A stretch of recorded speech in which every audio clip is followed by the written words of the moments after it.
नमस्कार, मैं शंभू कुमार सिंह और आप देख रहे हैं नेशनल दस्तक। 2700 एग्रीकल्चर वैज्ञानिक ICAR Indian council of agriculture and research Bharat सरकार की संस्था है, जिसके 2700 वैज्ञानिक साल 2007 से अब तक भर्ती किए गए हैं और सब के सब लैटरल एंट्री से आए हैं। कोई रिजर्वेशन SC ST OBC को नहीं मिला। 2007 से ये खेल चल रहा है। टीवी अखबार आपको बताएगा नहीं, पहले सोशल मीडिया था नहीं, और अब जाकर पब्लिक डोमेन में ये बात आई है। और सोचिए, अभी भी SC ST OBC का पढ़ा लिखा तबका, सोशल एक्टिविस्ट सब मुंह में दही जमाकर बैठा हुआ है। मुझे नहीं पता राहुल गांधी इस पर बोलेंगे कि नहीं। दिलीप मंडल को तो कम से कम बोलना ही चाहिए, क्योंकि 2007 से चल रहा है ये। तो ये है स्थिति। और उसी तरह से सोचिए, अभी 368 पदों की वैकेंसी निकली है, 368 उसी ICAR में, और वो सब के सब सिंगल पद निकाले जा रहे हैं और ये चोरी की जा रही है। तो कांग्रेस हो या बीजेपी हो, एक ही तरह से काम कर रही है। ये तो गनीमत है कि कांग्रेस के जो पाप हैं उसको बीजेपी ढो रही है और बदनाम भी हो रही है। और अब SC ST OBC किसान अल्पसंख्यक को समझना चाहिए। और मैं इस देश के संवैधानिक अधिकारों के पक्ष वाला पत्रकार हूं, चाहे किसी के भी संवैधानिक अधिकारों का हनन होगा तो बोलूंगा। लेकिन आप सोचिए, एक भी सवर्ण पत्रकार जो दिन भर हिंदू मुस्लिम में मुसलमानों के साथ दिखते हैं और कांग्रेस बीजेपी में कांग्रेस के साथ दिखते हैं, ये लोग मुंह नहीं खोलेंगे, क्योंकि इनकी जाति आड़े आ जाती है। मैं इसलिए कह रहा हूं, इस देश के SC ST OBC के लोगों को खुलकर इस पर बोलना चाहिए, और नहीं बोलेंगे तो आपके अधिकार छीन जाएंगे। और जितने व्हाइट कॉलर लोग हैं, जो SC ST OBC किसान अल्पसंख्यक समाज के जो पढ़े लिखे लोग हैं, उनको इन मुद्दों पर खुलकर बोलना चाहिए। अब भी नहीं बोलेंगे तो आपका सब कुछ छीना जाएगा और आने वाला समय और तकलीफ दे होगा। BSP सुप्रीमो मायावती जी लगातार जिस तरह से आरक्षण के मुद्दे को उठा रही हैं, उसके बाद इस मुद्दे को सोशल मीडिया पर रामजी गौतम ने ट्वीट किया है, जो आज के तमाम अखबारों में खबर छपी। और ये आपका दबाव है कि अखबार अब इस तरह की खबरें कर रही हैं। वहीं आकाश आनंद ने कहा है कि ये नागनाथ और सांपनाथ दोनों एक है। तो सोचिए, जो कांग्रेस है वही बीजेपी है, जो बीजेपी है वही कांग्रेस है, और तमाम वैसे दल जो सवर्ण लीडरशिप वाली पार्टियां हैं इस पर मुंह नहीं खोलती हैं। वहीं आज पटना में तेजस्वी यादव ने कहा कि हम जाति जनगणना कराएंगे। वो वीडियो भी दिखाऊंगा जो सोशल मीडिया पर वायरल है। हरियाणा में मामला फंस गया है। कांग्रेस के लिए अब राह इतना आसान नहीं होगा। कुमारी शैलजा ने कमर कस ली है। वो अब सांसद चुनी गई और वो कह रही कि आखिर कोई दलित मुख्यमंत्री क्यों नहीं हो सकता है। हरियाणा में कांग्रेस हमेशा से जाट फैमिली हुड्डा साहब के आसपास राजनीति करती रही है, और इसी का फायदा उठाकर बीजेपी ने गैर जाट नॉन जाट की राजनीति अपनाई। और राजकुमार सैनी, सोचिए, उस समय उनके सांसद बने थे, और OBC के दम पर, SC समाज के दम पर वो सत्ता में आई, लेकिन उनके भी अधिकार छीने जाने लगे। कांग्रेस अभी भी बदल नहीं रही, लेकिन जिस तरह से लगातार कुमारी शैलजा के बयान आ रहे हैं, तो देर सवेर सही कांग्रेस को हरियाणा में दलित मुख्यमंत्री बनाना पड़ेगा। लेकिन अगर वो नहीं बनाते हैं तो मैं फिर कह रहा हूं, इस बार फिर बीजेपी सत्ता में आएगी, ये लिख लीजिए। क्योंकि वहां लगभग 25% SC समाज का वोट है, और वो एक मुश्त मायावती जी के साथ जा सकते हैं, चंद्रशेखर आजाद के साथ जा सकते हैं। OBC वोट जहां बीजेपी के साथ जाता हुआ दिख रहा है, जिसकी संख्या लगभग 50 से 55% OBC वोट है, वही जाट समाज का जो 20 से 25% वोट है वो कांग्रेस के साथ दिख रहा है, और 25 से 30% जो वोट है वो सीधे सीधे अभी वहापोह में है। अगर कुमारी शैलजा को मुख्यमंत्री कैंडिडेट घोषित किया जाता है तो हो सकता है कि वो उनके पक्ष में पाले में आ जाए, नहीं तो हरियाणा में बीजेपी फंसती हुई दिख रही है। बीजेपी वही ढाक के तीन पात लकीर की फकीर वाली पार्टी है। राहुल गांधी को यूपी में सोशल जस्टिस दिखता है, वहां जाति जनगणना की बात करते हैं, लेकिन राहुल गांधी कर्नाटक में, तेलंगाना में और हिमाचल में जाति जनगणना की बात नहीं करते हैं। यही पर मामला फंस जाता है।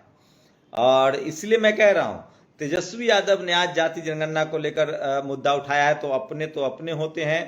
तो कुमारी शैलजा जो हैं वो लगातार बयान दे रही हैं और सोचिए, तो ये सबसे बड़ी खबर है। और धीरे धीरे ही सही इस तरह से आपको संवैधानिक अधिकार देना पड़ेगा। अब कुछ वो खबरें जो आज सोशल मीडिया पर वायरल है और मुझे लगता है कि आपको बताना चाहिए। मैं फिर कह रहा हूं, हरियाणा में चुनाव इतना आसान नहीं होगा। हरियाणा में मामला फंसता हुआ दिख रहा है। ये तस्वीरें दिखा रहा हूं आपकी, ये तस्वीरें है झारखंड की, जहां बीएसपी के रैली में भीड़ जुट रही। मेरी कोशिश होती है कि जिन दलों को टीवी अखबार नहीं दिखाते हैं उन दलों की खबरें आपको दिखाई जाए। ये बीएसपी की झारखंड में आज बड़ी रैली है और एक मेंबर ऑफ पार्लियामेंट हैं रामजी गौतम, वो हैं, वहां के प्रभारी हैं। तो बीएसपी लगातार रैली प्रदर्शन कर रही है और जनसभा शुरू कर चुकी है। और इससे भी बड़ी जनसभा आज हरियाणा में हुई है। हरियाणा में वो दिखाऊंगा, वो भी जनसभा दिखाऊंगा जो सबसे बड़ी जनसभा है। ये देखिए, ये हरियाणा की सभा, ये देखिए तस्वीरें। ये हरियाणा में आज की रैली है जो इनलोद के साथ गठबंधन है बीएसपी का। तो कांग्रेस के लिए राह आसान नहीं है, बीजेपी के लिए राह आसान नहीं है। और जिस तरह से एससी एसटी ओबीसी के लोग जागरूक हुए हैं, तो अब तमाम बीजेपी और मिली जुली सरकार का वक्त आ रहा है। और कमजोर सरकार बहुजन समाज के लिए अच्छा होता है। तो ये हरियाणा के रैली की तस्वीरें हैं जो मैं आपको बता रहा था, जो सोशल मीडिया पर वायरल है। और सोशल मीडिया ही सच्चा मीडिया है, सोशल मीडिया ही बहुजन मीडिया है। आज पेरियार ललई सिंह यादव की जयंती है। पेरियार ललई सिंह यादव की 113वीं जयंती है। और पेरियार ललई सिंह यादव यूपी से थे और इतना सोशल रिफॉर्म के लिए उस समय उन्होंने काम किया, जातिवाद के खिलाफ काम किया, सच्ची रामायण का ट्रांसलेशन किया, supreme court, Allahabad high court, supreme court तक उन्होंने केस जीता। ऐसे महापुरुषों को आपको याद रखना पड़ेगा। और चंद्रशेखर आजाद हो या बामन मिश्राम हो, इन लोगों ने इनकी जयंती पर इनको नमन किया है, इनको याद किया है। तो ऐसे महापुरुषों को आपको नमन करना पड़ेगा, याद करना पड़ेगा, जिन्होंने अपनी जिंदगी लगाई है सोशल मूवमेंट के लिए। तो ये बड़ी खबर है। दूसरी बड़ी खबर है जो मैं इसकी पुष्टि नहीं करता हूं, लेकिन सोशल मीडिया पर यह खबर ट्रेंड कर रहा है। ये देखिए, ये खबर है, जय भीम का विरोध ही जय भीम की आवश्यकता को दर्शाता है। बरेली जोन के एडीजी प्रेम प्रकाश द्वारा लोगों के अभिवादन में जय भीम बोलने को लेकर वहां के कुछ स्थानीय विधायकों ने उप मुख्यमंत्री दिनेश शर्मा के यहाँ शिकायत दर्ज कराई है। पुलिस महकमे में आईपीएस प्रेम प्रकाश की गिनती काफी ईमानदार अफसरों और तेज तर्रार अफसरों में होती है। सोशल मीडिया में जय भीम बोलने पर विवाद के वायरल होते ही कई संगठन और समाजसेवी आईपीएस के पक्ष में खड़े हुए हैं। जय भीम बोलने के पक्ष में पुलिस महकमे के ही एक रिटायर्ड अधिकारी एवं समाजसेवी देवी सिंह अशोक बहुत ही सरल शब्दों में बिंदुवार समझाते हैं। तो ये तस्वीर है, ये वो अधिकारी हैं और जिनको जय भीम को लेकर खबरें चल रही है, सोशल मीडिया पर वायरल है। और तेजस्वी यादव का एक वीडियो सुनिए। लेकिन आज इस बात की जरूरत है कि गिनती क्यों होना चाहिए। आज जब हम लोग गिनती की बात करते हैं तो लोग बोलते हैं कि ये बांटने का काम कर रहे हैं। राष्ट्रीय जनता दल, लालू जी, तेजस्वी, ये लोग जात को लड़ाना चाहता है। मेरा सवाल है, जो लोग हम पे सवाल खड़ा करते हैं, हम उनसे पूछना चाहते हैं।